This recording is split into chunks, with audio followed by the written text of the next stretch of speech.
The universe told me I'd win this case. The cards never lie. Those words hang in the air of Providence Municipal Court. Judge Frank Caprio looks up from his papers. His eyebrows raise slightly. In his 30 years on the bench, he's heard many things. But this is new. The woman standing before him is 28 years old. Her name is Celeste Devine. Yes, that's her legal name. She changed it 3 years ago. Before that, she was Susan Miller from Cleveland. But Susan Miller doesn't charge $200 for a 30-minute tarot reading. Celeste Devine does. She's wearing what she calls her spiritual uniform. A flowing purple dress with gold moons and stars printed on it. Crystal necklaces layer her neck. At least 7 of them. They click together when she moves. Her fingers have rings on every digit. Amethyst, rose quartz, something she claims is a meteorite fragment. Her hair is long and black with purple streaks. It cascades over her shoulders in waves. On her head sits a velvet turban with a large fake jewel in the center. She carries a Louis Vuitton bag, the real kind. It costs $3,000. Inside it, tarot cards peek out. Also inside, her phone. The latest iPhone? The Pro Max version? $1,400. Her shoes are Valentino heels. $1,200. For someone who claims to live by the wisdom of the cosmos, she sure spends a lot on designer goods. But that's not why she's here. If you believe justice should be equal for everyone, regardless of what they claim to see in their crystal ball, you'll want to see what happens next. Judge Caprio adjusts his glasses. He looks at the case file in front of him. Case number 2025 TR 92614. The State versus Celeste Devine. Ma'am, do you understand why you're here today? Celeste closes her eyes. She takes a deep breath. Her hands rise up like she's gathering invisible energy. Your Honor, I knew this moment would come. I drew the Tower card this morning. It represents upheaval and change. The universe is testing me. In the back of the courtroom sits a woman. Her name is Ruth Patterson. She's 67 years old. She worked as a librarian for 42 years. She retired last year. Her pension is small, $900 a month. She lives in a tiny apartment in the older part of town. She budgets every penny. She buys the store brand at the grocery store. She clips coupons from the Sunday paper. She hasn't bought new clothes in 3 years. Ruth's hands shake slightly as she sits in the gallery. Her eyes are red. She's been crying. She wipes her nose with a tissue. It's not a fancy tissue from a boutique box. It's the cheap kind from the drugstore, the kind that comes in a plastic package. Judge Caprio hasn't taken his eyes off Celeste. Ms. Devine, I asked you a question. Do you understand the charges against you? Celeste opens her eyes. She waves her hand dismissively. Charges are just words, Your Honor. Energy cannot be destroyed, only transformed. A man in the third row blinks. He looks at his wife. Did she just say that in court? The bailiff, Officer Marcus Chen, stands a little straighter. He's worked in this court for 12 years. He's seen drunk drivers. He's seen people who forgot to pay parking tickets. He's seen angry people and sad people and scared people. But this woman seems to think she's in a meditation studio, not a courtroom. Judge Caprio leans forward. Ms. Devine, let me be clear. You are charged with fraud, obtaining money by false pretenses. Specifically, you are accused of taking $87,000 from Mrs. Ruth Patterson over the course of 14 months. Do you understand these charges? Celeste sighs. The kind of sigh a teacher gives a student who doesn't understand simple math. Your Honor, with respect, you exist in the material plane. I work in the spiritual realm. What looks like money to you is actually an exchange of energy. I provided a service. Mrs. Patterson received guidance. Behind her, Ruth's shoulders shake. She's trying not to sob out loud. Her hand covers her mouth. The prosecutor stands. His name is David Hernandez. He's been an assistant district attorney for 8 years. He's prosecuted robberies and assaults and drug cases. This case made him angry. Actually angry.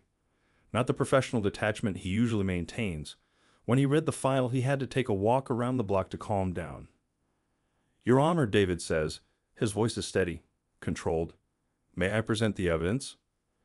Judge Caprio nods. Please do. David picks up a folder. It's thick, very thick. Your Honor, The defendant ran a business called Celestial Guidance and Tarot Wisdom. She advertised on social media. She claimed she could communicate with the dead. She claimed she could see the future. She claimed she had psychic abilities passed down through 7 generations of women in her family. Celeste interrupts. That's all true. My great-great-great-great. Ms. Devine. Judge Caprio's voice cuts through. It's not loud, but it's firm. You'll have your chance to speak. Right now you'll listen. She crosses her arms. Her crystals click together again. David continues. Mrs. Ruth Patterson first contacted the defendant in November of 2023. Mrs. Patterson had recently lost her husband, Gerald Patterson. He died of a heart attack. Sudden, no warning. Mrs. Patterson was devastated. She was lonely. She was grieving. She saw the defendant's advertisement on Facebook. It said, "Connect with loved ones beyond the veil. First session half price." In the gallery, Ruth nods slowly. Tears run down her cheeks. Mrs. Patterson paid $75 for that first session. The defendant told her that her husband had a message, that he was watching over her, that he wanted her to know he was at peace. Mrs. Patterson felt comforted. She booked another session. David pulls out a document. Over the next 14 months, Mrs. Patterson had 63 sessions with the defendant. The price increased each time. First $100, then $150, then $200, eventually $300 per session. But that wasn't all. He pulls out more papers. The defendant told Mrs. Patterson that her husband's spirit was trapped, that he couldn't fully cross over, that there was negative energy blocking him. And for $5,000, the defendant could perform a special ritual to free him. Celeste rolls her eyes. That ritual took days of preparation. Do you know how hard it is to source authentic sage? And the crystals needed to be blessed under a full moon. The price was fair. Judge Caprio's jaw tightens. He says nothing, but his eyes speak volumes. David isn't done. Mrs. Patterson paid the $5,000. She took it from her retirement savings, money she needed for rent and food and medicine. She has high blood pressure. Her medication costs $200 a month even with Medicare, but she paid for the ritual because she wanted her husband to be free. Ruth's tissue is soaked. She reaches for another one. 2 weeks after the ritual, David says, the defendant contacted Mrs. Patterson. She said the ritual worked. But now there was a new problem.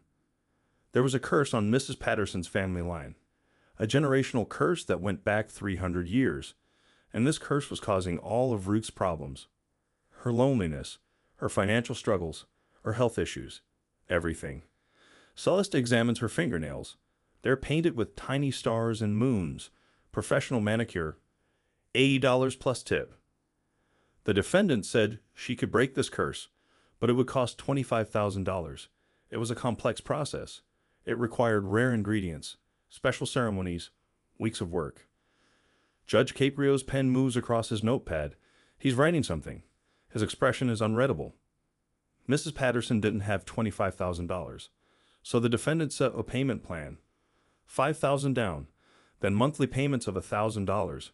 Mrs. Patterson took out a loan at 18% interest because she was desperate, because she believed this woman could help her. David's voice gets quieter, more intense. Over the next several months, the defendant added more services. She said Ruth needed protection crystals. $800. She said Ruth's apartment had negative energy.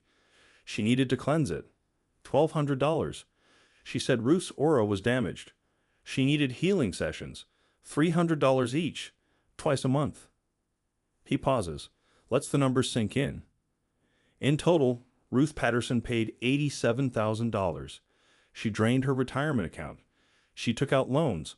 She sold her wedding ring. The ring her husband gave her 50 years ago. She sold it to a pawn shop for $800. It was worth $3,000, but she needed the money quickly for another emergency ritual. The courtroom is silent. Someone in the back row coughs. It sounds like a gunshot in the quiet. David looks at Celeste. The defendant drove a Mercedes.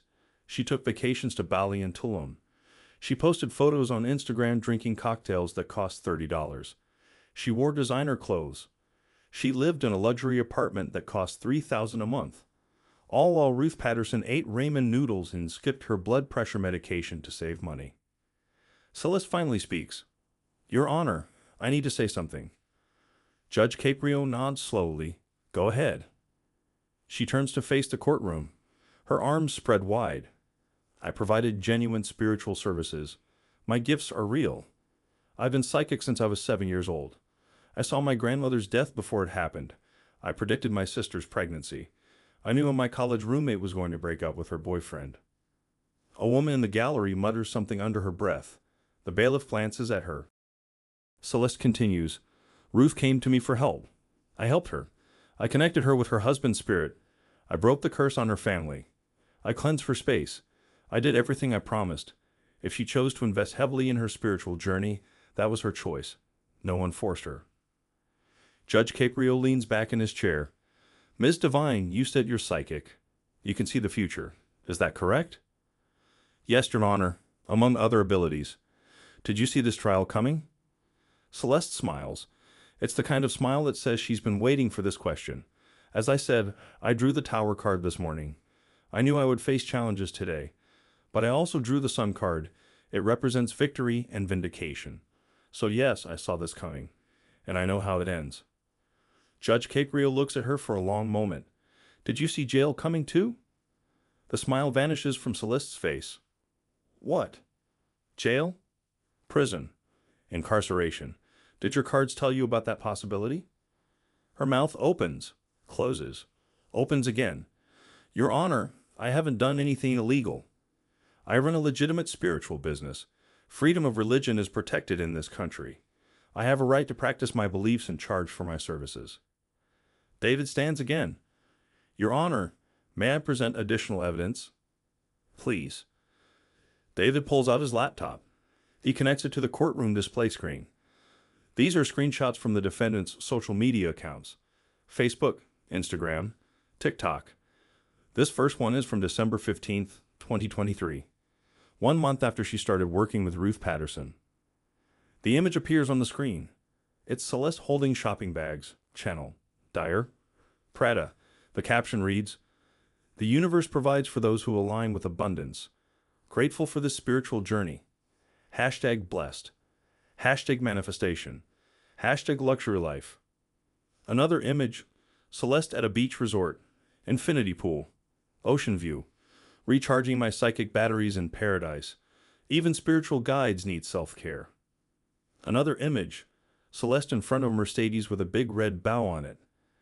Manifested my dream car. The law of attraction works, people. If you can see it, you can be it. David scrolls through more images. Expensive dinners, designer clothes, first-class airplane seats, luxury hotel rooms, each one dated, each one corresponding to a payment from Ruth Patterson. Your Honor, David says, we subpoenaed the defendant's bank records. Every deposit from Ruth Patterson was followed within days by luxury purchases. Here's the timeline. A spreadsheet appears on the screen. November 18th, 2023. Ruth pays $5,000 for the spirit release ritual.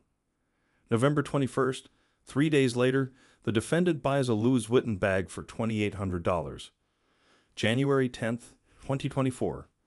Ruth pays $1,000 on her curse-breaking payment plan. January 12th, the defendant books a trip to Tulum for $3,200. March 3rd, 2024. Ruth sells her wedding ring and pays $800 for an emergency cleansing. March 4th, the defendant buys Valentino shoes for $1,200. The list goes on, and on, and on. Judge Caprio's face grows darker with each entry. The courtroom is absolutely silent. Not even breathing seems to make sound. David pulls out another document. Your Honor, we also have text messages. Ruth's daughter, Lisa Patterson, became concerned about her mother. She noticed her mom had lost weight, that she seemed stressed, that she was always talking about Celeste and the spiritual work they were doing together. Lisa asked to see the text messages between her mother and the defendant. The screen changes. Blue and gray bubbles, text messages. Ruth, Celeste, I'm worried. The bank says I only have $3,000 left in my account. I don't know how I'll pay rent next month. Celeste, Ruth, this is exactly what I warned you about. The curse is manifesting as financial blockage. We need to do another clearing ritual immediately. If we don't act now, things will get much worse. Trust me, the spirits are showing me that this is urgent. Ruth, but I don't have any more money. Celeste, what about your credit cards? This is your spiritual health we're talking about. Your connection to Gerald. What do you want you to give up now when we're so close to breaking through? More messages scroll by. Celeste, I'm seeing darkness around you in my visions. Heavy, negative energy. If we don't address this, you could face serious problems. Health issues. Accidents. Maybe worse. I care about you too much to let that happen. We need to schedule a session this week. Ruth, I already had a session last week. I paid $300. Celeste, this is different. This is emergency work. I'm willing to do it for $250 since you're such a devoted client. Ruth, okay, I'll figure something out. The courtroom feels colder, or maybe it's just the atmosphere. David shows more messages, dozens of them, each one showing Celeste creating urgency, creating fear, pushing for more money, more sessions, more rituals. Then he shows the final exchange. Ruth, Celeste, I can't do this anymore. I'm broke. I'm in debt. I'm behind on my rent. My daughter is furious. She says I need to stop seeing you. She says you're scamming me. Celeste, Ruth, I'm so sorry to hear this, but I need to be honest with you. If you stop the work now, everything we've done will be undone. The curse will come back stronger. Your husband's spirit could be trapped again. All the money you've invested will be wasted. Is that what you want? Ruth, no, but... Celeste, then we continue. I believe in you. We're so close. Don't give up now. The last message is from Ruth. Ruth, I'm sorry. My daughter made me block your number. She reported you to the police. I'm so confused. I thought you were helping me. David closes the laptop. Your Honor, Ruth's daughter Lisa contacted the Consumer Protection Division. They investigated. They found 17 other victims. Elderly people, vulnerable people, people who were grieving or sick or desperate. The defendant took a combined total of over $400,000 from these victims. Ruth's case is just the one going to trial first. Celeste's face has gone pale, but she recovers quickly. Those people came to me willingly. I never forced anyone. Spiritual work is real work. I deserve to be compensated. Judge Caprio finally speaks. His voice is quiet. Ms. Devine, I want to ask you something, and I want you to think carefully before you answer. She nods. Do you actually believe you're psychic? Celeste straightens her spine. Her crystals click. Yes, absolutely. I have genuine gifts. Then answer me this. If you're psychic, if you can see the future, if you have these incredible abilities, why did you need Ruth Patterson's money? Why couldn't you use your power, Sue? I don't know, win the lottery? Pick stocks. See which horse wins the race. The courtroom goes dead quiet. Celeste's mouth opens. Nothing comes out. Judge Caprio continues. Why did you target a 67-year-old widow on a fixed income? Why not find wealthy clients who could actually afford your services? Why Ruth? Why someone who had to skip medication and sell her wedding ring? I don't choose my clients.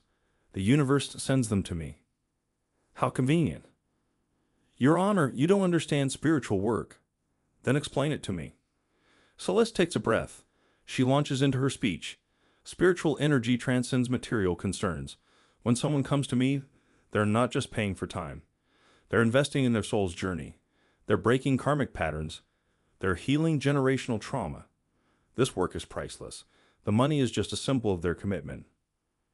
Judge Caprio nods slowly. So Ruth's $87,000 was a symbol. Exactly. And your Mercedes? Your designer bags? Your trips to Bali? Those are symbols too. Celeste hesitates. Spiritual guides must maintain high vibration. Luxury raises my frequency. It makes me a better channel. A man in the gallery laughs. It's short. Sharp. He immediately covers his mouth. But others heard it. A few heads nod. Judge Caprio picks up a piece of paper. I have here a copy of your college transcript, Ms. Devine, when you were Susan Miller. You studied marketing at Cleveland State University. You took classes in consumer psychology, persuasion techniques, social media advertising. You got an A in a class called Influence and Manipulation in Sales. Is that correct? Celeste's eyes widen. That was years ago, before I awakened to my gifts. Your LinkedIn profile, which you forgot to delete, lists your previous job. Sales representative for a timeshare company. You cold called people. You got them to come to presentations. You used pressure tactics to make them buy vacation properties they couldn't afford. You were quite good at it. Top seller 3 years in a row. Is that correct? Her hands clench. I left that world behind. I found my true calling. Or you found a more profitable scam. That's not fair. Judge Caprio's voice rises slightly. Just slightly. But it fills the room.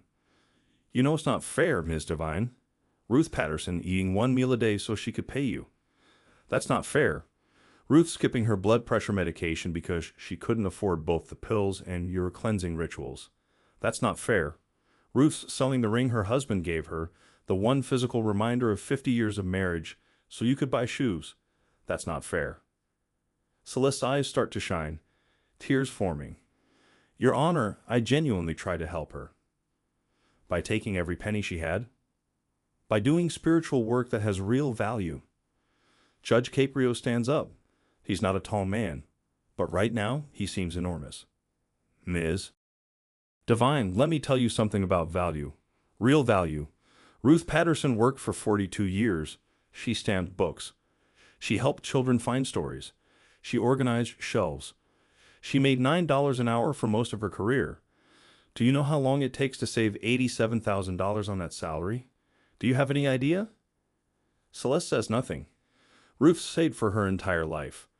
She and her husband lived modestly. They didn't take fancy vacations. They didn't buy new cars every few years. They saved because they wanted security in their old age. They wanted to know they'd be okay when they couldn't work anymore. He points at Ruth in the gallery. That woman worked hard her whole life. She was a good wife, a good mother, a good citizen. She paid her taxes. She followed the rules. She volunteered at her church. And when her husband died, when she was at her most vulnerable, when her heart was breaking, you saw an opportunity. Celeste wipes her eyes. Her makeup smears. Black streaks run down her cheeks. You didn't help her, Judge Caprio says. You exploited her. You used her grief. You manipulated her loneliness. You preyed on her love for her dead husband. You took everything from her. And you spent it on handbags. You're a honer. I'm not finished. His voice is steel. You claim to be spiritual. You talk about energy and vibrations in the universe. Let me tell you what I see. I see someone who knows exactly what they're doing. Someone who studied psychology and sales. Someone who learned how to manipulate people and then found the perfect cover story. You wrap your scam in mysticism and crystals and tarot cards. You made it seem exotic and special. But underneath all that costume jewelry and purple fabric, you're just a con artist. The words hang in the air like smoke. Celeste tries one more time. Your Honor, with respect, you're looking at this from a material perspective. The spiritual benefits Ruth received. Stop. She stops. Just stop. I've been a judge for 30 years. I've seen every kind of excuse, every kind of justification. People who stole because they were addicted. People who hurt others because they were hurt first. People who made terrible choices for understandable reasons. I've heard it all. But this is different. Because you're standing here, even now, still trying to convince me that what you did was okay, that you provided a service, that you deserve that money. He takes his glasses off, rubs his eyes, puts them back on. Ms. Devine, the saddest part of this case isn't the money. It's not even the manipulation. It's that you stole something more valuable than cash. You stole Ruth's hope. When Gerald died, she was lost. She was drowning in grief, and she thought you were throwing her a rope. But you weren't saving her. You were just taking everything she had while she went under. Ruth is sobbing openly now. Her daughter, who flew in from California for this trial, has her arm around her shoulders. Judge Caprio looks at David. The evidence is clear. The pattern is obvious. Ms. Devine, you systematically defrauded Mrs. Patterson. You used false pretenses. You made promises you couldn't keep. You claimed abilities you don't have. And you did it all for money. Celeste's tears are flowing freely. Her makeup is ruined. Her turban is slightly crooked. Please, Your Honor, I never meant to hurt anyone. But you did. You hurt Ruth. You hurt 17 other people. And you'd still be doing it if you hadn't been caught. I can pay her back. I'll sell my car. My jewelry. I'll make it right. Judge Caprio sits back down. We'll get to that. But first, we need to discuss your statement from earlier. Celeste looks confused. Which statement? You said you saw this trial coming. You drew the Tower card, and you drew the Sun card. You said you knew how this would end. You said you'd be vindicated. She nods slowly. Yes, the cards showed me. The cards were wrong, or maybe you just can't read them as well as you think. Her face crumples. Ms. Devine, by the power vested in me by the state of Rhode Island, I find you guilty of fraud, of obtaining money by false pretenses, of elder abuse, of running a scam designed to prey on vulnerable people. The courtroom erupts, not in cheers, and something else. Relief, vindication, justice. Judge Caprio waits for silence. Now we come to sentencing. And Ms. Devine, since you claim to see the future, let me tell you what I see. She's shaking now, actually shaking. Her hands tremble. Her knees look weak. First, financial restitution. You will pay back every penny you took from Ruth Patterson, $87,000. You will also pay back the other 17 victims. That's an additional $326,000. Total of $413,000. You have 90 days to liquidate your assets, your car, your jewelry, your designer clothes, all of it. Whatever you can't pay immediately will be garnished from your wages. 25% of everything you earn for the rest of your life until it's paid back. Celeste staggers. She catches herself on the defense table. Second, your business license is revoked.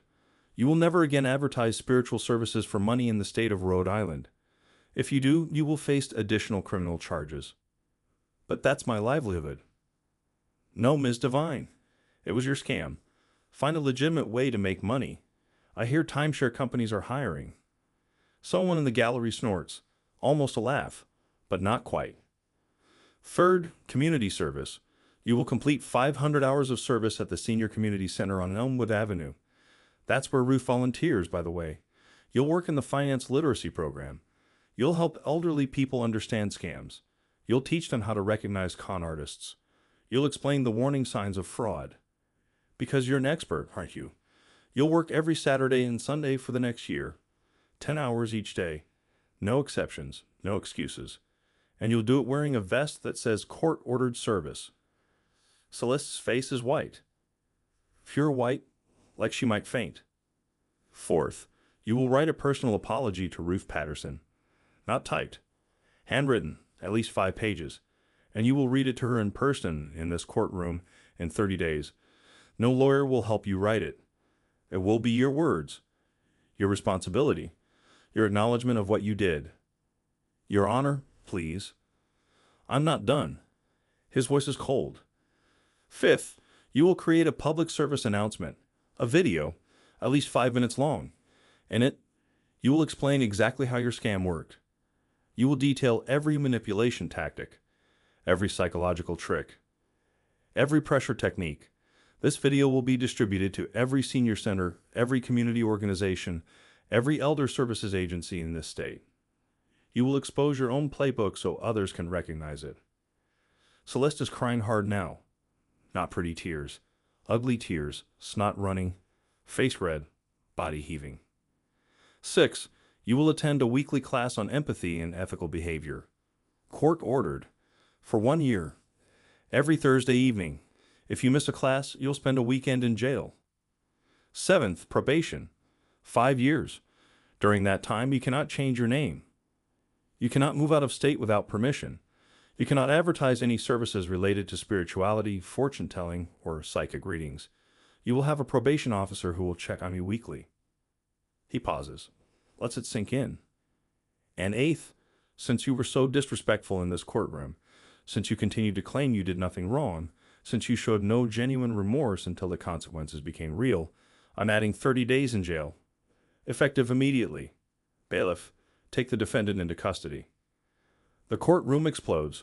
People talk. People gasp. Ruth breaks down completely, sobbing into her daughter's shoulder. Officer Chen moves forward. He has handcuffs in his hand. Celeste turns to face him. Her eyes are huge, terrified. Wait, no. Your Honor, please. I can't go to jail. I have a cat. I have bills. I have. You should have thought of that before you took a Will's life savings. The handcuffs click around her wrists. The sound echoes in the courtroom. Celeste looks around wildly. Someone help me. Please? This isn't right. I'm not a criminal. I'm a spiritual guide. I help people. Officer Chen gently moves her toward the side door, the door that leads to holding cells. As she's led away, Celeste's crystals click together one last time. Her turban falls off. It lands on the courtroom floor. No one picks it up. The door closes behind her. The sound of her crying fades away. Judge Caprio looks at Ruth. Mrs. Patterson, would you please approach? Ruth stands on shaky legs. Her daughter helps her walk to the front. She stands where Celeste stood just moments ago. Mrs. Patterson, Judge Caprio says gently, I want you to know something. What happened to you was not your fault. You're not stupid. You're not weak. You were grieving. You were vulnerable. And someone took advantage of that. That is on her, not on you. Ruth nods. She can't speak. Her throat is too tight. You will get your money back. Every penny. It won't be immediate. It will take time, but it will happen. The court will make sure of it. Thank you, Ruth whispers. Thank you so much.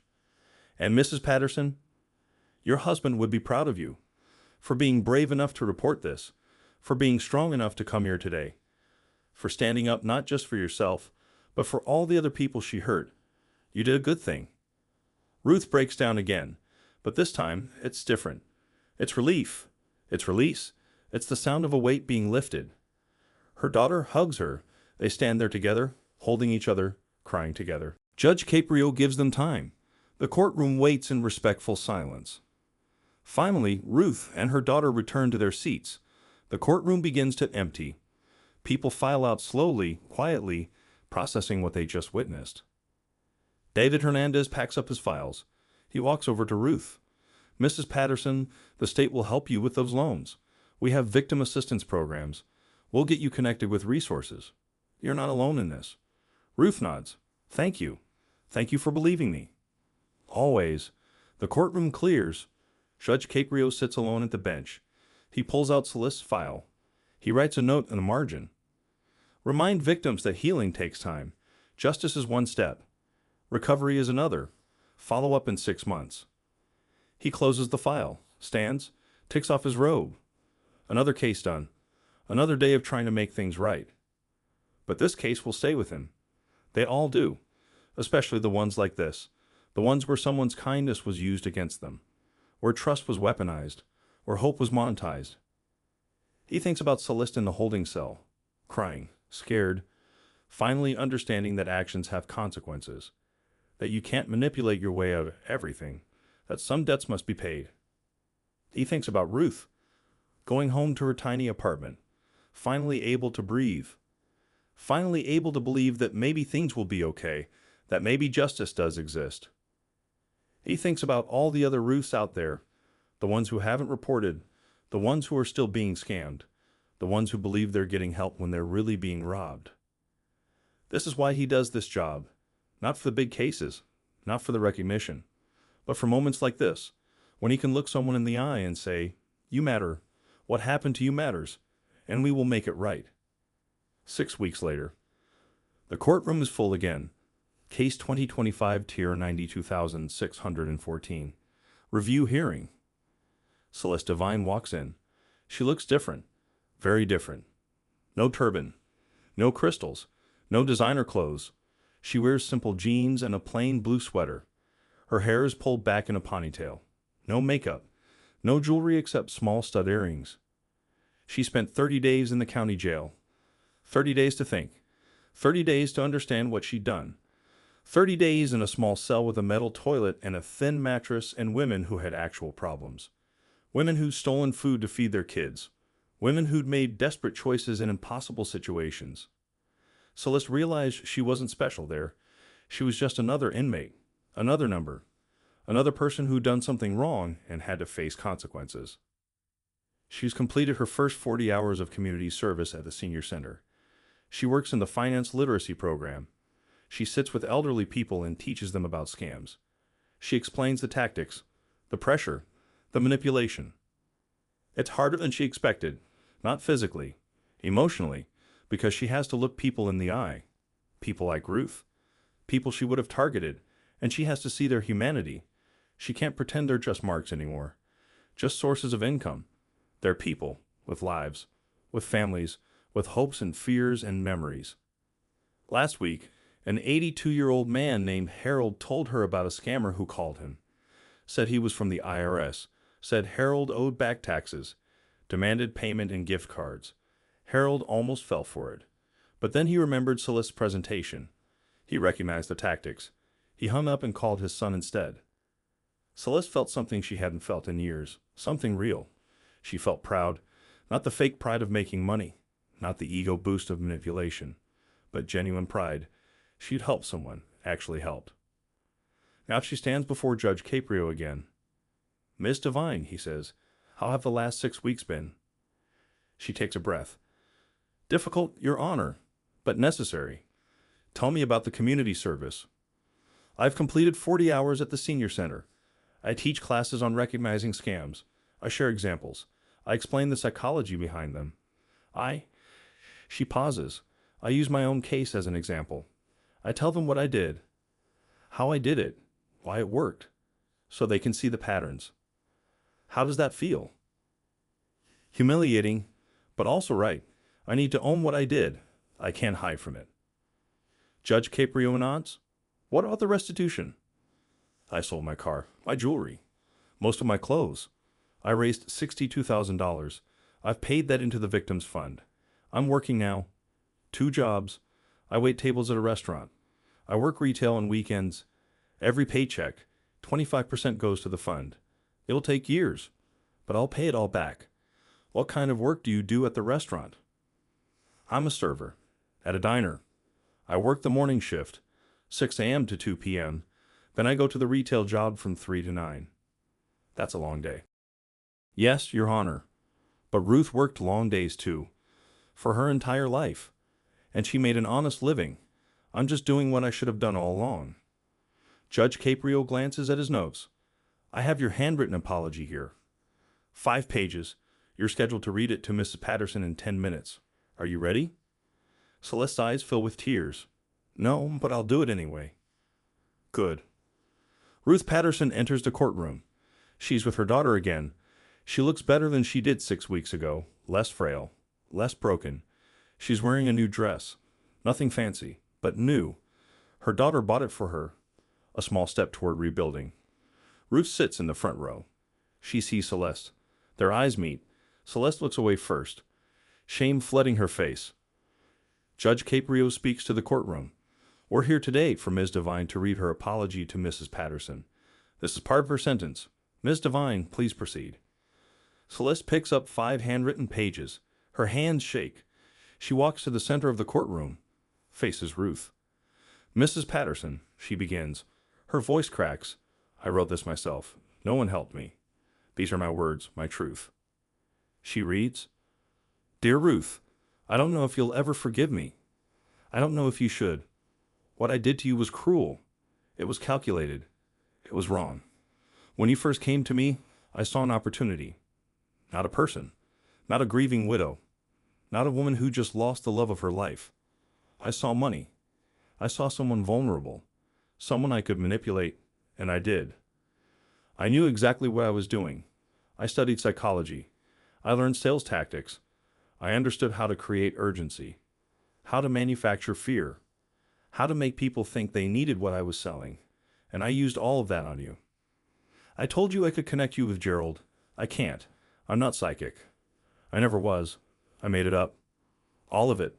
The visions, the messages, the warnings about curses and negative energy. I invented everything. I told you what you wanted to hear, what you needed to hear, because it made you keep paying." Her voice breaks. She stops, takes a breath, continues. "Every time you paid me, I felt a rush. Not spiritual, not cosmic, just greed, just satisfaction that my tactics worked, that I'd successfully manipulated you into giving me more. And then I spent your money on stupid things, things I didn't need, things that meant nothing, while you went hungry, while you skipped medication, while you sold your wedding ring. That ring. God, Ruth. When you told me you'd sold Gerald's ring, the ring you wore for 50 years, I felt nothing. I just thought, good, more money for the ritual. I didn't think about what that meant to you, what you were giving up, what you were sacrificing. I stole from you. Yes, you gave me the money willingly, but I stole it because I lied to get it. I manipulated you to get it. Consent obtained through deception isn't real consent. I know that now. I took $87,000 from you, but I took more than that. I took your trust, your hope, your sense of security. I made you doubt your own daughter when she tried to protect you. I isolated you. I made you dependent on me. I did all the things abusers do, because that's what I was, an abuser. She's crying now. Tears drop onto the paper. The ink smears slightly. The worst part, I almost got away with it. If your daughter hadn't been persistent, if she hadn't reported me, if the police hadn't investigated, I'd still be doing it. I'd still be scamming people. I'd still be hurting vulnerable people and telling myself it was okay because they came to me willingly. I spent 30 days in jail. It wasn't long, but it was long enough to think. To really think about who I'd become, about the people I'd hurt, about you, Ruth, about your face when you told me you couldn't afford rent, about how I responded by creating another crisis, another reason you needed to pay me. I'm working now. Real work, honest work. I serve breakfast to families. I ring up customers at a clothing store. I make minimum wage. It's hard. I'm tired all the time. My feet hurt. I can't afford the things I used to buy. But it's honest. And that matters. At the senior center, I teach people about scams. I teach them about people like me. It's humiliating. Having to admit what I did. Having to see the disappointment in their faces. The fear. The realization that if it happened to you, it could happen to them. But I do it because maybe I can stop someone else from being hurt. Maybe I can use my knowledge of manipulation to protect people instead of exploit them. Ruth, I'm paying you back. Every penny. It'll take years, maybe decades, but I'll do it. It won't erase what I did. Money can't fix everything I broke, but it's something. It's a start. I don't ask for your forgiveness. I don't deserve it. I just want you to know that I see you now. I see who you are. A kind woman, a strong woman. A woman who loved her husband deeply. A woman who trusted me when she shouldn't have had to question it. A woman who deserves so much better than what I gave her. I'm sorry, Ruth. I'm so deeply, truly sorry. Not because I got caught. Not because I'm facing consequences. But because I hurt you. Because I took advantage of your grief. Because I treated you like a mark instead of a human being. Because I was so focused on myself that I couldn't see your pain. And for all of that, I am sorry. She finishes reading. The last page falls to her side. She looks at Ruth. Waits. The courtroom is silent. Everyone watching, waiting to see what Ruth will do. Ruth stands slowly. She walks toward Celeste. Her daughter reaches for her, worried. But Ruth shakes her head. She keeps walking. She stops in front of Celeste. They're face to face. The woman who stole everything. The woman who lost everything. Ruth speaks. Her voice is soft but clear. Thank you for the apology. I don't forgive you yet. Maybe someday, but not yet. The wound is too fresh. The hurt is too deep. But I appreciate you saying it. I appreciate you owning it. Celeste nods, tears streaming. I understand. I hope you change, Celeste. I really do. I hope this experience transforms you. I hope you become someone who helps people instead of hurts them. I hope you find a way to live honestly. Because despite everything, I don't want you to suffer forever. I just want you to be better. I'm trying, Celeste whispers.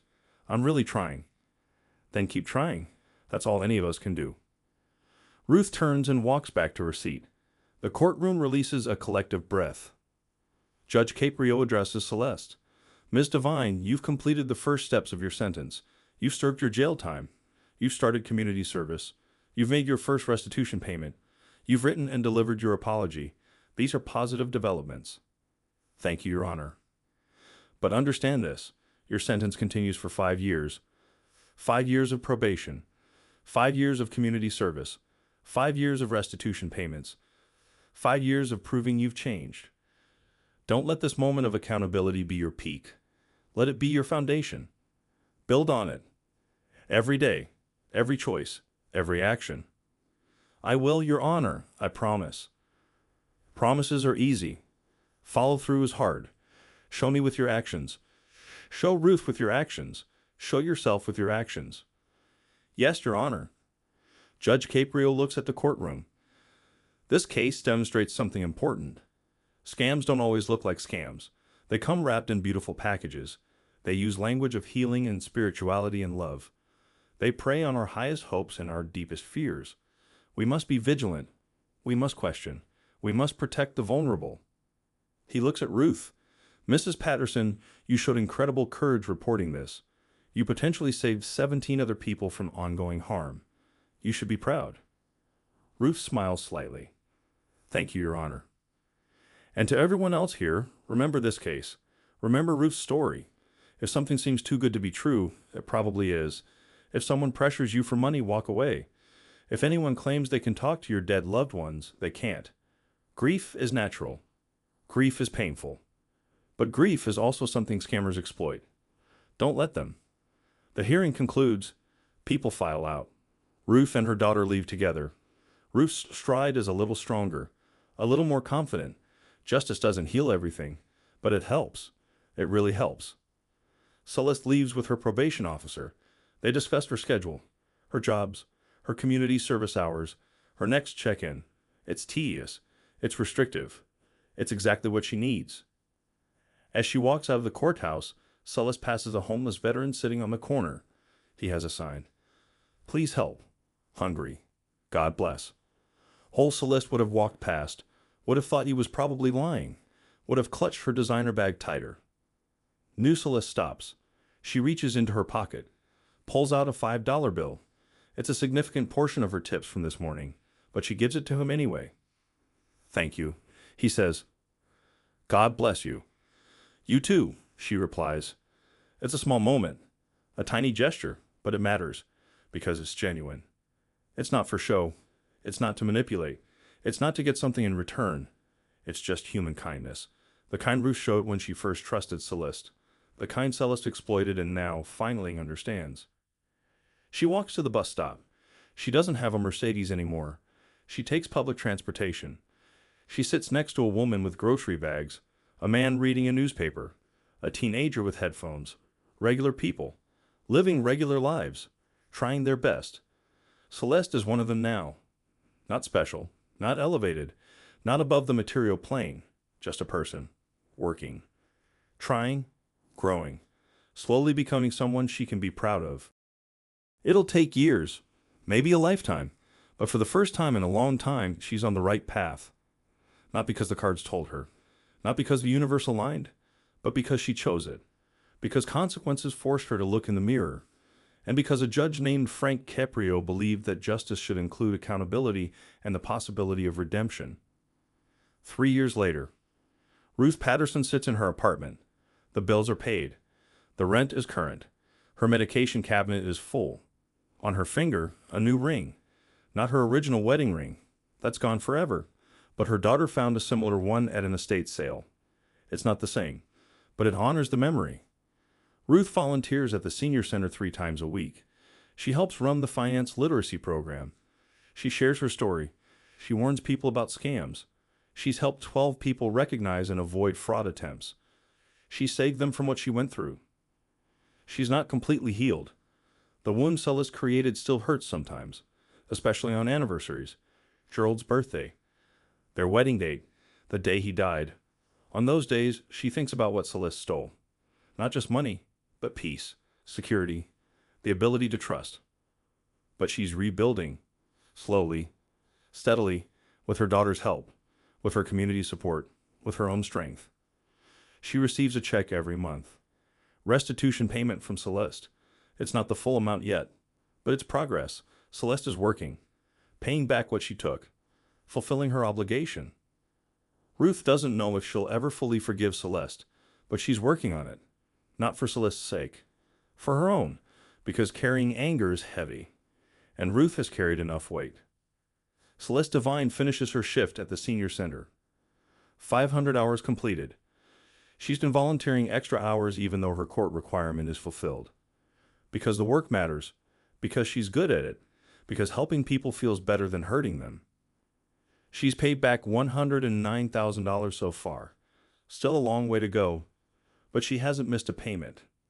Not once.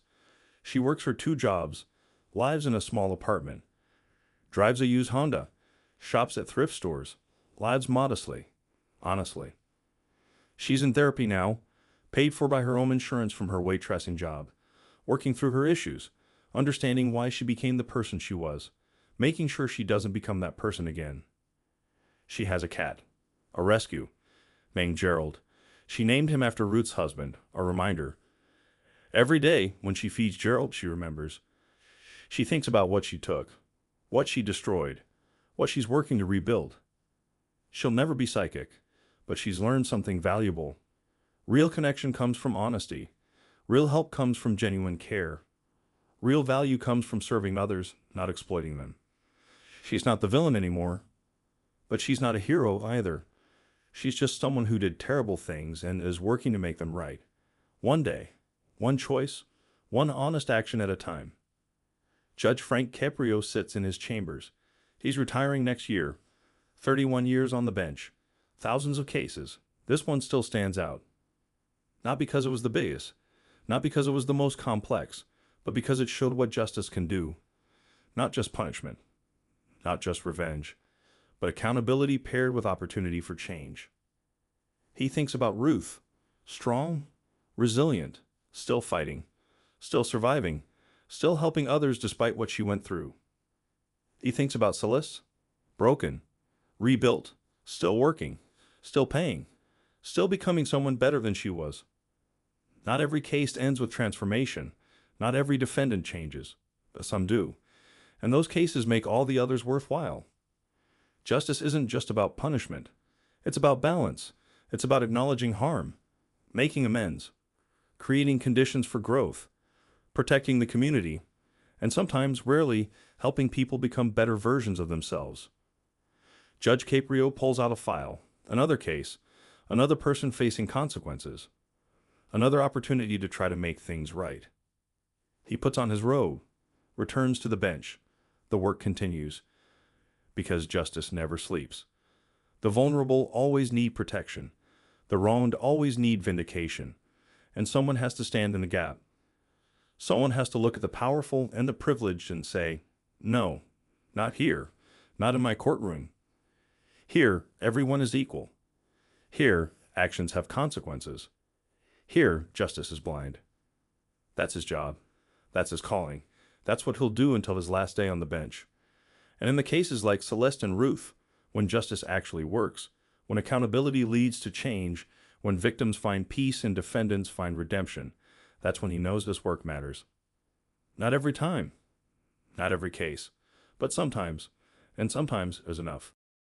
Money can buy many things: designer clothes, luxury cars, expensive vacations. It can buy comfort. It can buy status. It can buy attention. But money cannot buy back time, cannot undo harm, cannot erase pain, cannot purchase respect, cannot guarantee happiness, cannot create genuine connection. And in Judge Frank Caprio's courtroom, money definitely cannot buy justice.